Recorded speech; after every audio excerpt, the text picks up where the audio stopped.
Hey guys, happy Thursday. How's it going? It's so great to be here again on Meal Prep Week, sharing another tip with you based upon a question that I received. So, first of all, thank you guys for being here. I really appreciate it. And I wanted to give a huge shout out to Angie, who is one of my friends.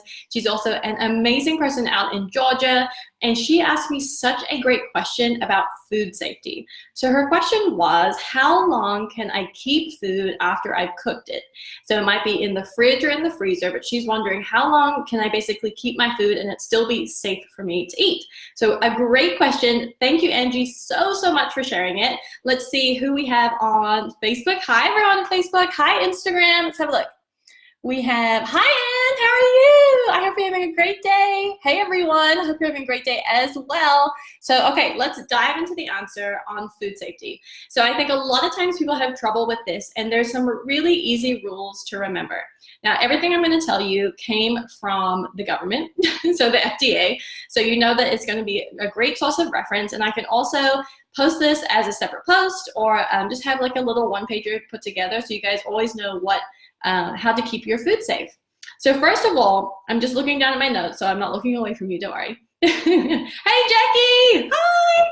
Okay, so the first key here is to know that bacteria grows within a particular temperature range, and that's what we want to keep away from. So the temperature range that bacteria likes to grow at is between 40 degrees F and 140 degrees F.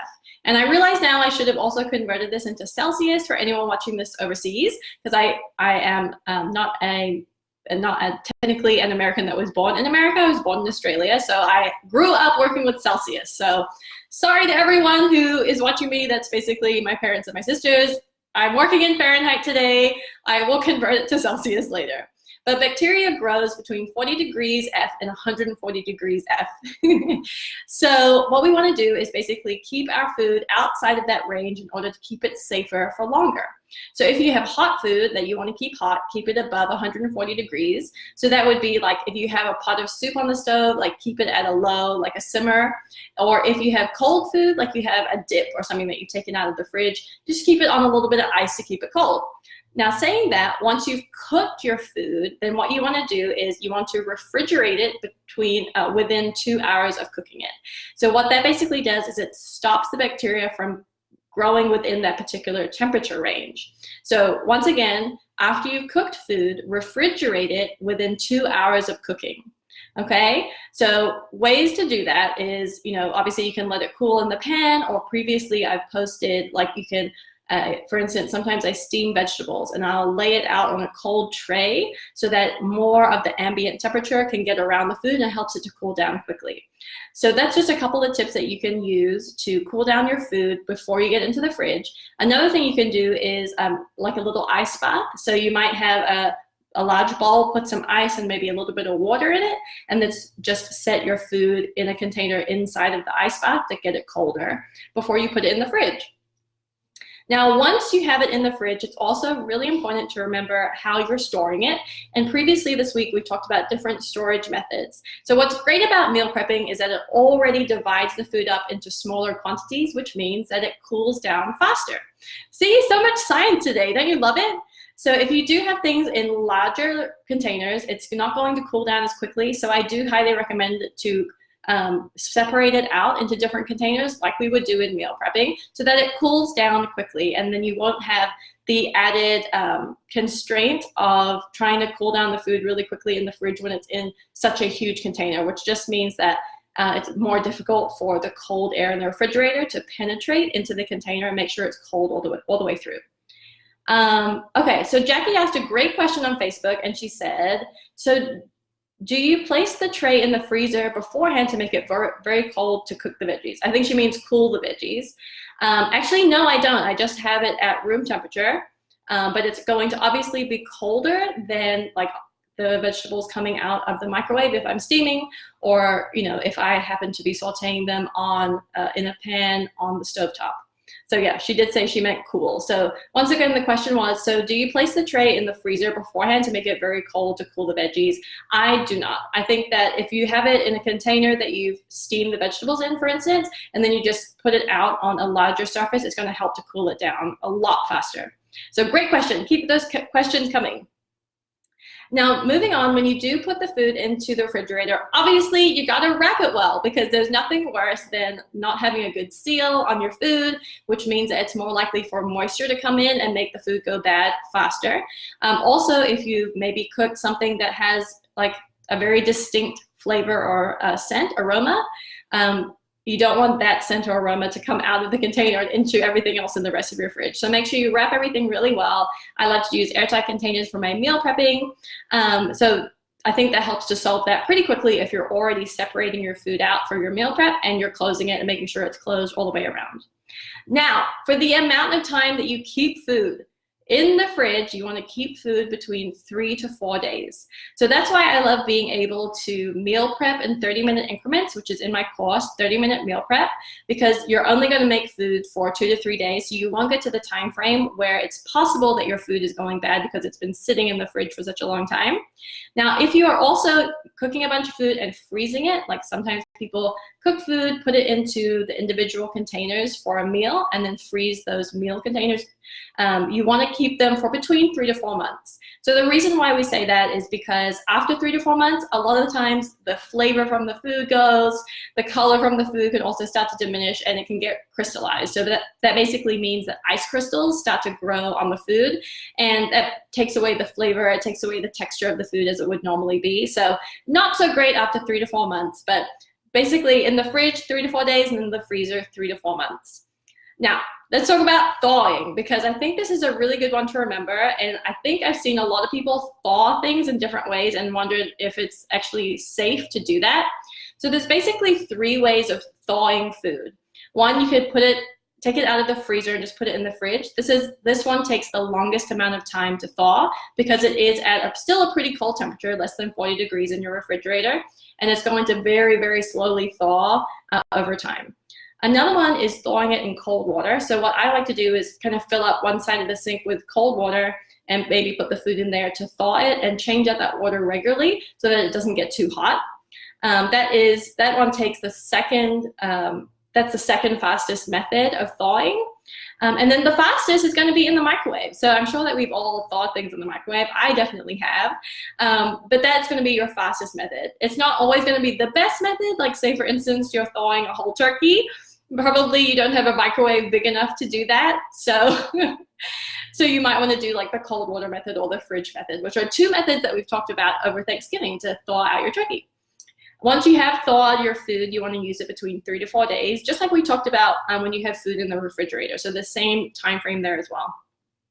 And then when it comes to reheating your food, generally speaking, you want your food to get up to 165 degrees F. If you have a soup or something that you're reheating on the stove, make sure it comes to a boil. These are all good indicators, other than using a thermometer to make sure that your food gets up to the right temperature. So it's really important to do that just to make sure any bacteria that might have slowed its growth over time while it's been in the fridge or in the freezer gets killed off before you consume it. And no one wants to get sick from the food that we cook. You can also reheat things in the microwave, which I do a lot of the time. Now, you probably noticed if you have a microwave that the outside of the container gets really hot, but the inside doesn't. So it's really important to stir everything in the container if you're microwaving, and then possibly reheat it again if it's not up to a very hot temperature. So yeah, those are my tips on food safety. Let me see if there's any other questions here on the Instagram. Let's have a look. Hey, Anne, how's it going? Okay, so excited that you guys are here. Hopefully these tips helped you in terms of food safety. So once again, I just want to go over the highlights of food safety, because while this might not be like the sexiest topic or whatever, definitely food safety is the most important, because no one wants to get sick. And honestly, there are millions and millions of cases of food-related illnesses from people that just don't know how to keep their food safe. So once you know these simple tips, then you can implement them and no one will get sick from your food. So that's always great. So once again, refrigerate your food within 2 hours of cooking, right? And then also make sure once you have your food in the fridge, you have a 3 to 4 day window to consume it or freeze it, which I do recommend for any leftovers. In the freezer, you can keep it for 3 to 4 months. Thawing, you can do it in the fridge, in cold water, or in the microwave. And then for reheating, bring the food up to 165 degrees if you have a thermometer, or bring it to the boil. Make sure it's steaming. These are all great indicators that you brought it up to temperature.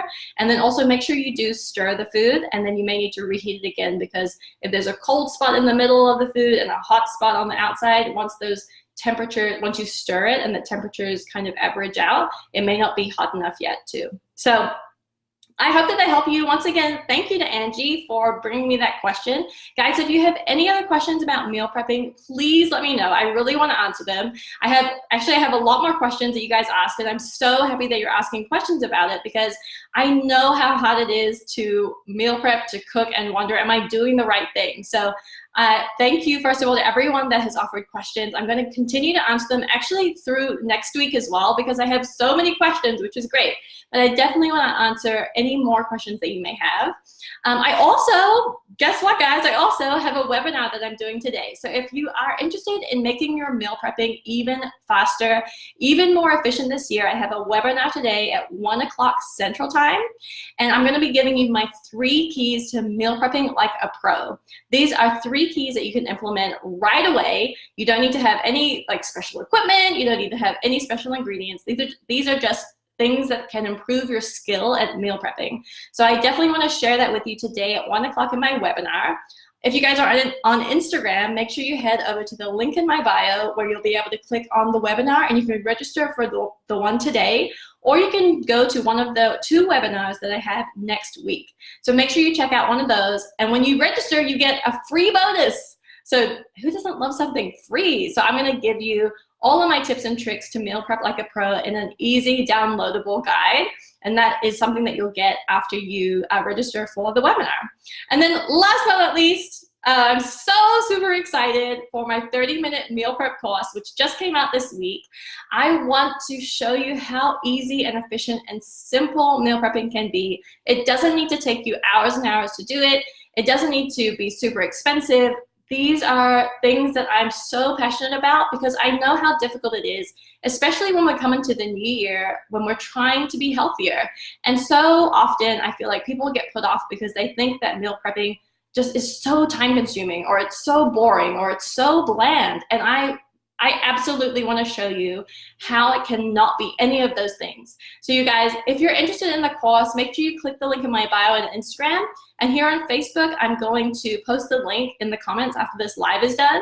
But I really want to encourage you to check out this course, or check out the webinar, because meal prepping does not need to be a burden. And honestly, when I've talked to people about meal prepping, that's something that really discourages them. And as a result, it makes them less likely to achieve their healthy New Year's resolutions. And I just want people to succeed. I want people to, fulfill their potential, especially when it comes to living happier and healthier lives. So go ahead and check out my 30-minute meal prep course.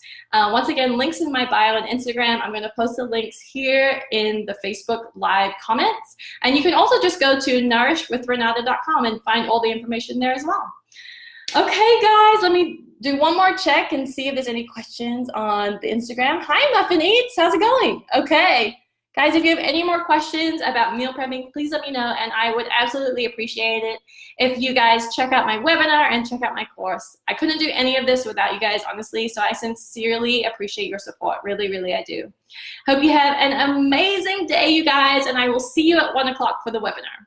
Okay, bye, guys, on Instagram. Bye, Jackie. Okay, everyone.